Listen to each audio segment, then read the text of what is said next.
Good morning, everyone. Good morning, ma'am.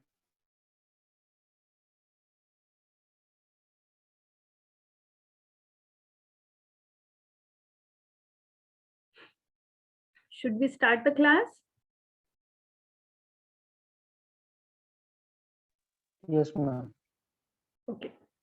So yesterday I had told you that we have covered the first unit of your syllabus, where we learned introductory part. Just excuse me for 2 minutes.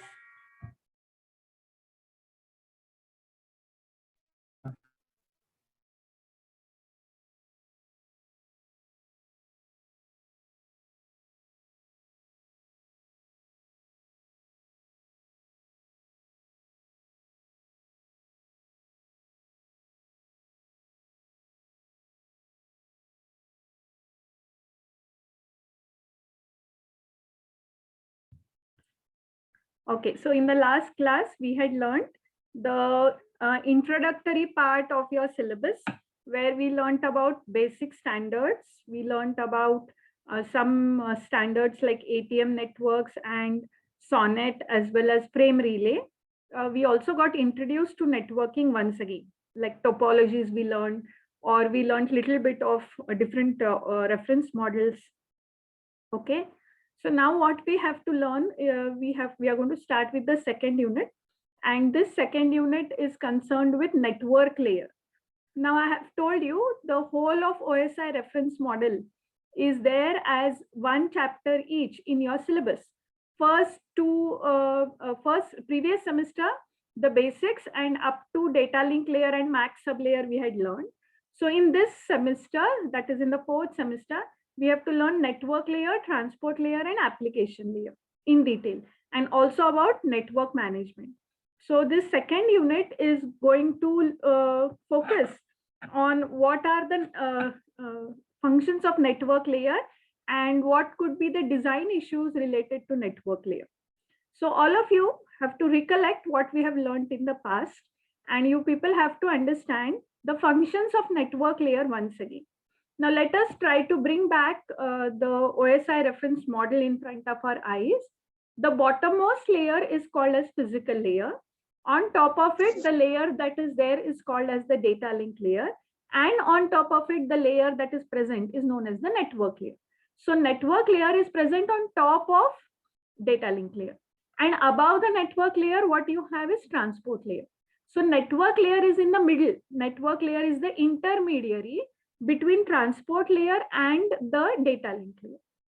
That means it is going to take the services from the lower layer and provide services to the higher layer. That is, it will take the services of data link layer and act as a support service to the transport layer. So we have to recollect what are the uses, what are the functions, what are the basic tasks that are performed inside the network layer. Now, network layer basically is concerned with routing. Okay, this particular layer is concerned basically with routing of packets over a network.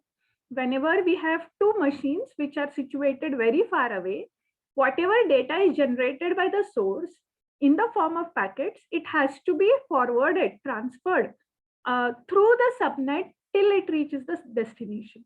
So this forwarding, storing and then forwarding, deciding the best route along which the data can be sent, finding out all possible route and then deciding the best route. Also, congestion control is one of the important aspects of network layer. So if we think about the functions of network layer, one is addressing, second one is route discovery, third is routing, that is actually forwarding the packets, and congestion control. These are some of the main tasks that are performed by the network layer. Okay, so suppose you have to design the network layer. Basically, network layer is what? It's a group of protocols. It's a group of algorithms that work to perform these tasks. So if you have to design the network layer, there are certain issues that you must consider. There are certain problems, you can say, there are certain ways of implementing the network layer, all that you will have to consider. So what is the first issue that we are going to consider? We are going to consider when we are designing a network layer, most of the time it's a packet switch network. So the design issue that comes into picture is store and forward packet switching. That means how the network layer should operate. If at all data is going to come to the router, the data is going to be stored inside the router for some time and later on it is going to be forwarded. This aspect we have to learn, what we refer to as store and forward packet switching. Also, as I said, network layer is the middle layer between data link and transport. So it will take the services of data link layer and provide services to transport layer. So the second issue is how the network layer can provide services to the upper layers, particularly the transport layer. Whenever we are talking about network layer, the routing of data can happen either in connection oriented manner or connectionless manner. Yesterday also we were learning virtual circuit or datagram approach can be used if we are using packet switching. So how to implement routing in connection oriented networks and how to implement the routing in connectionless networks, that is the next issue that we are going to learn. Also, we are going to compare the two methods of packet switching. That is, we are going to compare virtual circuit with datagram approach. What happens in virtual circuit approach and what happens in datagram approach. We know virtual circuit is connection oriented and datagram is connectionless. So this distinction, how both of them are going to work, they both are packet switching methods only, but how do they actually work? That distinction we are going to make as a part of this particular chapter. So these are some of the network layer design issues, the issues that come into picture when we are designing software for the network layer, when we are designing software to do the tasks of the network layer. Okay. All right. So first of all, let us take up this first issue, which is called a store and forward packet switching. Now, to understand what is store and forward packet switching, let us consider two host machines. Host machines means source machine and destination machine, two communicating devices. So imagine you have a computer at home, which let us call as H1, and you have your friend has got a computer in his college. He is operating in his college. Let us call it as H2. Now this H2 may be connected to a LAN, not compulsorily. We are just taking one example. Imagine that H2 is connected to a LAN. So H1 is host 1, H2 is host 2, and in host 1, imagine process 1 is executing. In host 2, imagine process 2 is executing. Say, for example, in H1, we are making use of Gmail. We are trying to type a mail and send. And in H2, we are making use of Yahoo Mail or another Gmail, which will receive your email. So now you have to imagine two machines. One is host 1, the other one is host 2. Also imagine host 1 and host 2 are situated far away. In the sense, geographical different locations are there for host 1 and host 2. So if host 1 wants to send some data, it wants to send an email to host 2, then your data that is generated at host 1 should be transferred, sent from host 1. Then it goes into the subnet. If you all can see the middle gray part, that is called as the subnet. So inside the subnet means subnetwork. Inside the subnet, there can be many routers present. Like for example, A, B, C, D, and E, all of them are routers, okay? And these routers are connected together with the help of transmission lines. The black color lines that connect the routers, they are nothing but the transmission lines. So when the host one generates the packets of data, maybe an email, that those packets of data will pass through the network, through the subnet they will enter, and they will come to the router A. A will then take the packet, let's call that packet as packet number 1, as is shown in this diagram. So 1 is a packet of data. A will take that packet, imagine it has come from H1. A will take that packet, look into the address of that packet, means every packet will have a destination address to which it has to be sent. So A will look into the destination address and forward it over the outgoing line. Now A might forward it immediately if the outgoing line is free. For example, A is connected to 2 lines. One connects it to B, another line connects it to C. So when the packet comes to A will see the destination address. If at all destination address is F and the outgoing line chosen is C, and if that outgoing line is free, immediately it will transfer the data. Or suppose the outgoing line that connects A to C is busy, then that packet 1 will be stored inside the router's memory for some amount of time. Once the outgoing line becomes free, at that time it will be transferred. This method, in which if the outgoing line is free, then immediately it will be transferred. Otherwise, it will be stored inside the router's memory for some amount of time. This method is called as store and forward switching. You must know what is the meaning of the word store and forward switching. Store and forward packet switching. First of all, we are going to transmit the data in the form of packets. So the router is nothing but a switch. It will take the data over incoming line from H1, decide the outgoing line, that is C. If the outgoing line is free, immediately it will transfer. Otherwise, that same packet is stored inside the router's memory, that is inside A's memory for some time. Once the outgoing line becomes free, that time it will transfer the data. Now, this method is called as store and forward switching. And for this method to be implemented, the network layer protocols will be used. Protocols are rules and regulations. They are basically, software which implement some restrictions on the packets. So you all can see that gray color part, which I call as subnet. That subnet is owned by the carrier. Carrier is the company which provides you this service, that is, which provides you routers, which connects the routers together. For example, BSNL is a carrier, or Airtel is a carrier, or Vodafone is a carrier. Carrier means which carries your signal. So you have to own your terminal devices. You have to own H1 and your friend has to own H2. You don't have to own the subnet. You simply have to subscribe to the carrier. For example, if Airtel has built that subnet, then it will be Airtel's equipment. All the devices inside that subnet will belong to Airtel. Maybe routers will belong to Airtel. Those transmission lines will belong to Airtel or Jio or something like that. Those devices and those routers and transmission lines which are present inside the subnet are referred to as the carrier's equipment.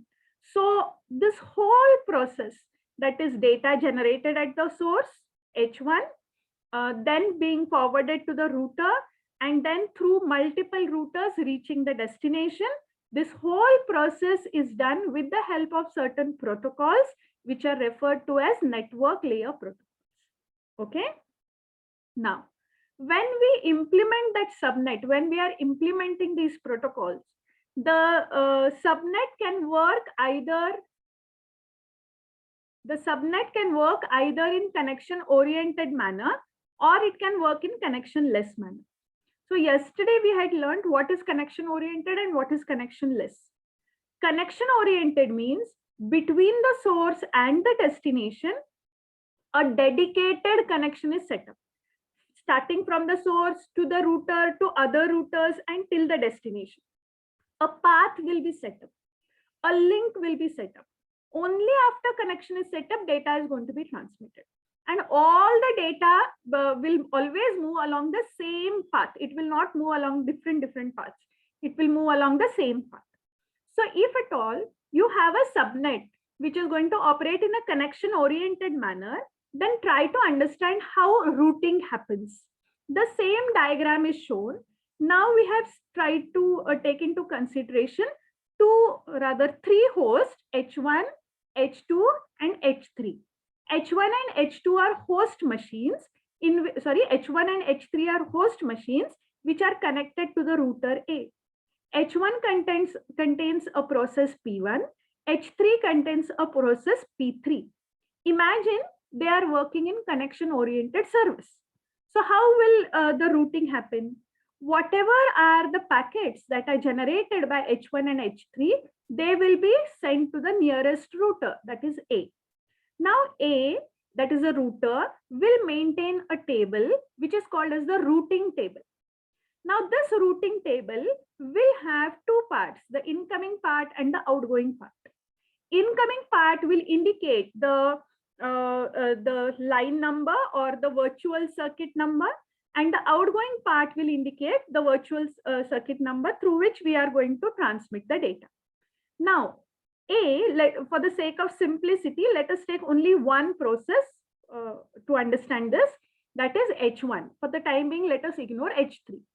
When A is going to transmit the data, whatever H1 wants to send, before transmission of data, a connection request is sent from H1 to A.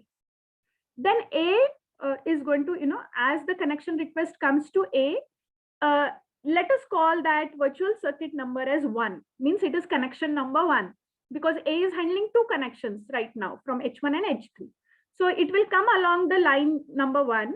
As it comes to A will now decide which is the path. Now A is connected to two outgoing lines, one to C, another to B. A will decide among the two which path must be chosen to set up the connection. So let us say A decides the outgoing line as C. That means whatever data is coming from H1 which has to be sent to H2, for that the line is like this: H1 to A to C, C to E, E to F. This is the line. Now there's an alternative path also, A to B, B to D, D to E and E to F. Or there is this path also, A to C, C to D, D to E and E to F.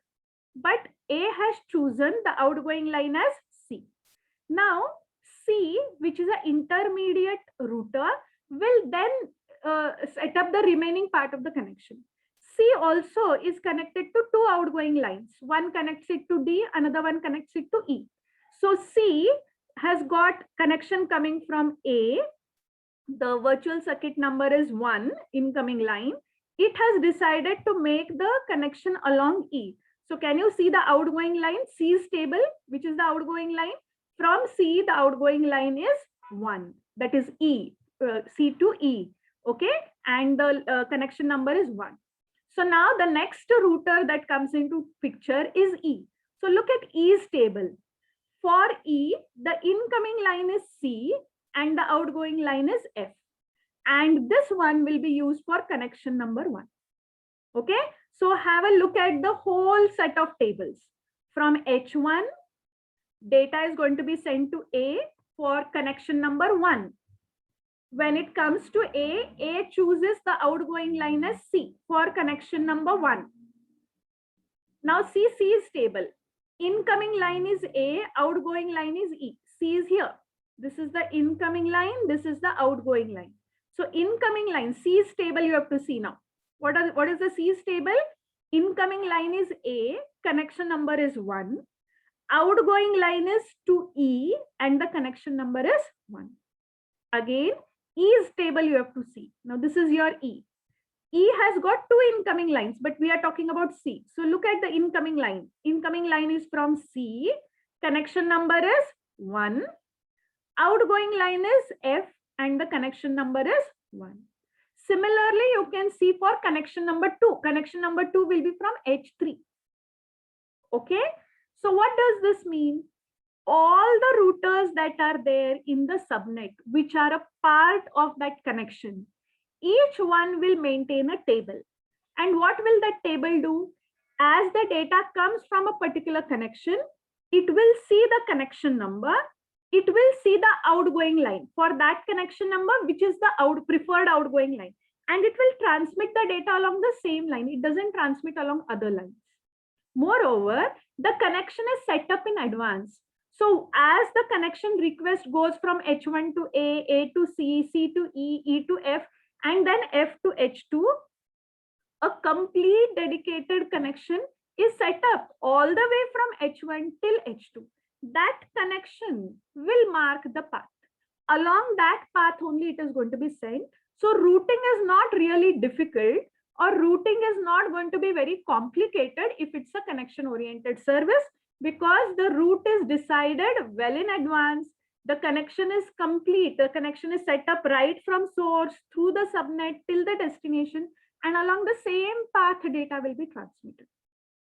Okay, but if it is a connection less service, then routing is different. Why it is different? Because if it is connection less service, every packet will be independently routed. There's no connection, there's no dedicated path, there's no dedicated link, exclusive link is not going to be there. So as and how the packets come to routers will see the destination address, find out which is the best path or which is the available best path right now, and then forward the data. This is how routing will happen in a connectionless service. Okay, here also routing tables, that is every router will maintain a table. But what is stored in the table is not a virtual circuit identifier or that connection number. Rather, what is stored is just the incoming line and the preferred outgoing line. And these preferred outgoing lines can change, they can adapt depending on the situation in the network. They will not remain same. Okay, I'll give you one example. Imagine we have a process H1 and we have a host H1 and H2. In H1, the process that is working is P1, and in H2, the process that is working is P2. Okay, so imagine H1 is sending data to H2. Imagine there are 4 packets, packet number 1, packet number 2, packet number 3, and packet number 4. Imagine these packets are coming sequentially to A. So imagine the packet comes to A, okay? As A is a router, it will maintain its table. You have to see this diagram. It will maintain the table. So let us see the A's table initially. Means imagine it has got some outgoing lines, preferred outgoing lines, which it has stored. What is the A's table? From A to A, there is no outgoing line because A to A means same router. Suppose A wants to send to B, the preferred outgoing line is B. If A wants to send to C, the preferred outgoing line is C, because A is directly connected to C and A is directly connected to B. But if A wants to send to D, okay, this is, you have to see now that initially table, first column is the destination, second column is preferred outgoing line. So if the destination is D, A wants to send to D, which is the preferred outgoing line? B. Means A will first send to B and B will send to D, because there's no direct path that connects A to D. Then similarly, if A wants to send to E, the preferred outgoing line is via C. If A wants to send to F, the preferred destination, preferred outgoing line is again via C. After some time, imagine say new routers get added up or new routes are found out, then that table can be updated. For example, have a look at this. First 3, A, B, C, they are the same. From A to A, no outgoing line. A to B, preferred outgoing line is direct, that is B.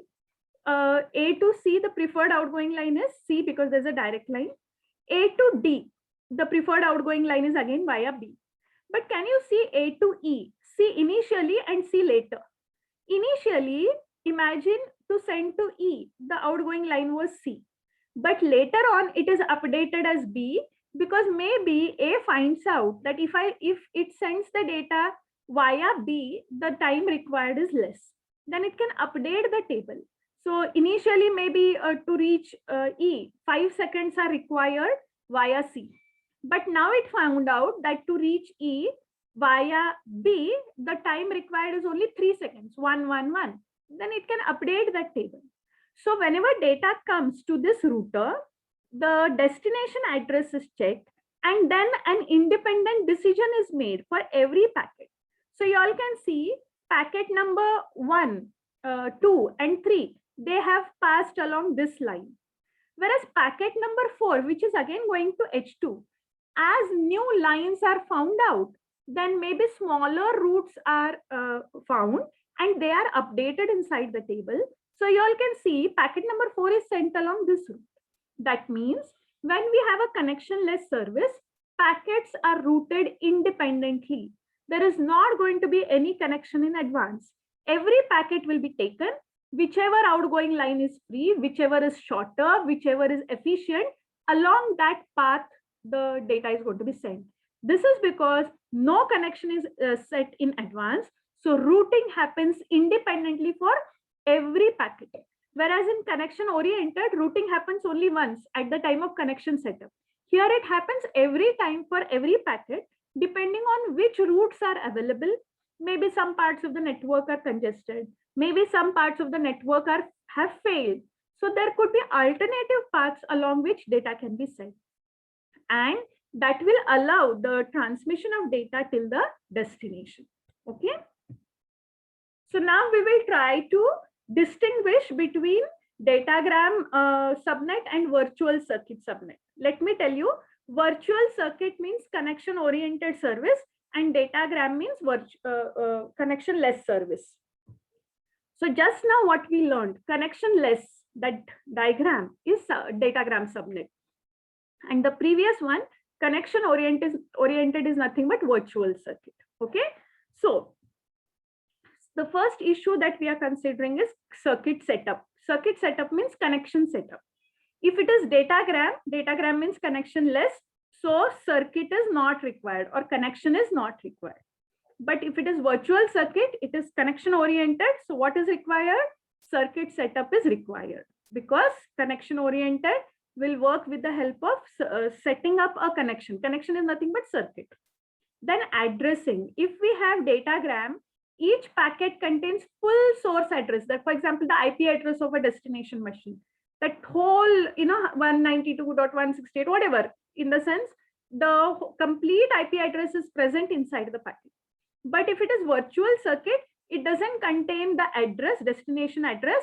Rather, it contains a short VC number, virtual circuit identifier. Yesterday, we were learning about ATM, no? What it uses is virtual circuit identifier. So it contains a very small number. That number is called as a VCI, virtual circuit identifier. So if your subnet is datagram, means connectionless, then complete address is stored inside the packet. If your subnet is connection oriented, means virtual circuit, it contains a short VC number. Okay. The third is state information. Now state information means if at all it is datagram, the routers do not hold any state information about connections, whether the connections are active, whether the connections are working, they are being terminated. No such information is stored. Why? Because datagram, there is no connection only. Whereas virtual circuit, it does set up a connection. Only after that data transfer will happen. So every router will maintain connection state information. Then routing. For datagram subnet, every packet is independently routed. I told you just now, connectionless. One packet may be sent along one route, another packet may be sent along another route. Depending on which route is available, which is shorter, independently routing decision is done. Whereas if it is virtual circuit, then routing is done only at the time of connection setup, not all later, because all packets are going to go along the same route. Then effect of router failures. If at all your subnet is a datagram subnet, means connectionless service, there is not going to be any impact of failure. Why? Because if one router fails, that route will not be used. But many other routers are available. Those routers can be used and data can be transmitted along alternative paths. Whereas if it is virtual circuit subnet, one route is set up in advance. Along that route only data has to be sent. So if at all a failure happens, then the routers that are present on the path, they all will come into picture. So all VCs that pass through that router, they are going to be terminated. Okay. Now, quality of service in datagram, it is difficult because quality of service means there are some parameters that are negotiated at the time of connection setup. So, for example, speed of data, there could be jitter, there could be different parameters that will decide the quality of service for transmission of data. Now, in datagram, it is difficult because all packets will be going along different paths.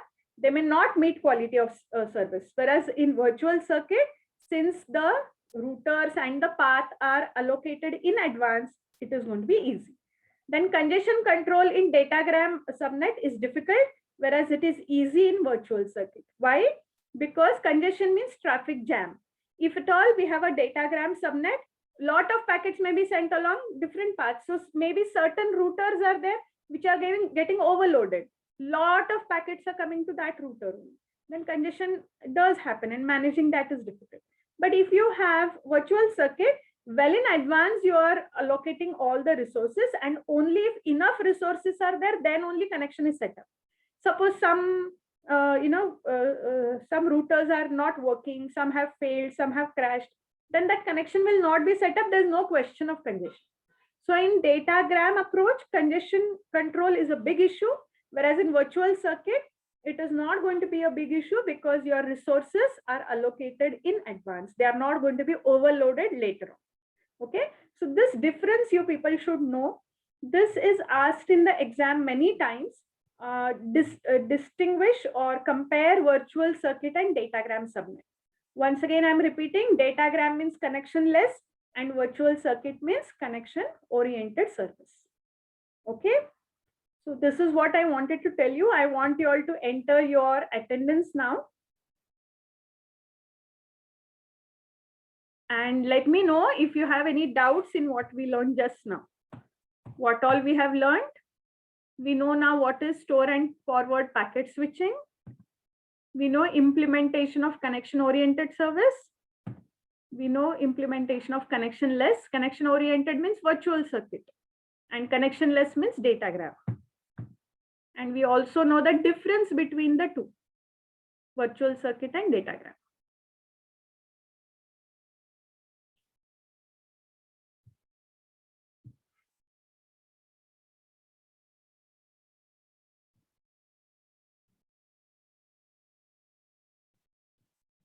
Okay, if you have any doubts in what we learned just now, you can unmute yourself and ask me.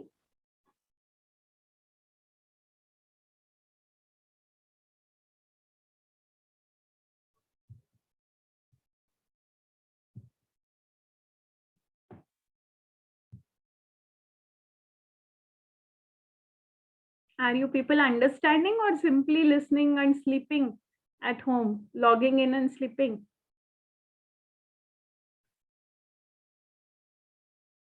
Are you understanding what is being taught?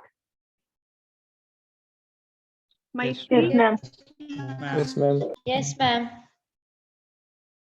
So no doubts. How is it? How is that no doubts at all? Okay, I'll be sharing the notes of first chapter today with your CR, and he will forward it to your group. Make it a point to go through the notes. I'll be giving you one assignment based on chapter 1 and little part of chapter 2. So you can, and also you can refer to the textbooks that I have told you so that you people can do better in the exam. Okay. Okay, should we stop here? Yes, ma'am. Yes, ma'am. Thank you.